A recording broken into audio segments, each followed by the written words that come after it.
ప్రభు యేసుక్రీస్తు నామములో మీ అందరికీ శుభములు. సామాన్య 29వ గురువారము.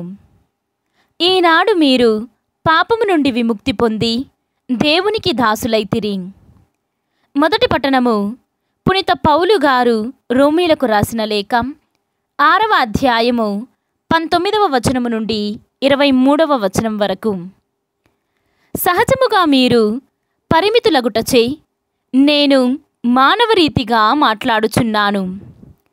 ఒకప్పుడు మీరు దుష్కార్యములు చేయుటకై అపవిత్రతకు దుష్టత్వమునకు మీ అవయవములను అప్పగించితిరి. అదే విధముగా ఈనాడు మీరు మీ అవయవములను నీతికి దాసులుగా అప్పగించి పవిత్రులు కావలేను. మీరు పాపమునకు దాసులై ఉన్నప్పుడు నీతి విషయమున విచ్చలవిడిగా ఉంటిరి.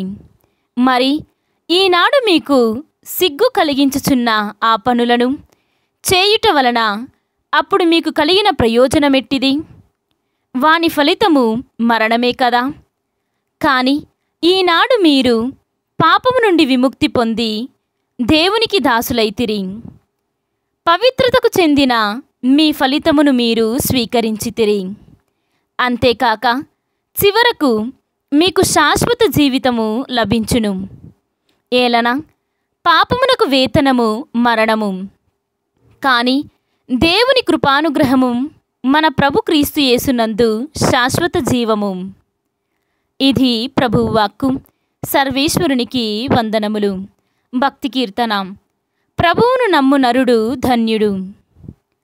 ఈనాటి సువిశేషము పునీత లూకా గారు వ్రాసిన సువిశేషము 12వ అధ్యాయము 49వ వచనము నుండి 53వ వచనము వరకు. నేను భూమికి అగ్నిని తెచ్చుటకు వచ్చియున్నాను, అది ఇప్పటికే రగులుకొని ఉండవలసినది. నేను శ్రమలతో కూడిన జ్ఞానస్నానము పొందవలయును. అది నెరవేరు వరకు నా మనసునకు శాంతి లేదు. నేను భూమి మీద శాంతి నెలకొల్పుటకు వచ్చితినని మీరు తలంచుచున్నారా? లేదు, విభజనలు కలిగించుటకే వచ్చితినని మీతో చెప్పుచున్నాను.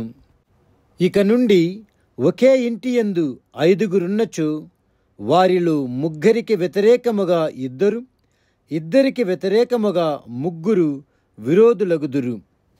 తండ్రి కుమారుని, కుమారుడు తండ్రిని, తల్లి కుమార్తెను, కుమార్తె తల్లిని, అత్త కోడలిని, కోడలు అత్తను ఎదురించును. ఇది క్రీస్తు సువిశేషము. క్రీస్తువా మీకు స్తుతి కలుగునుగాక.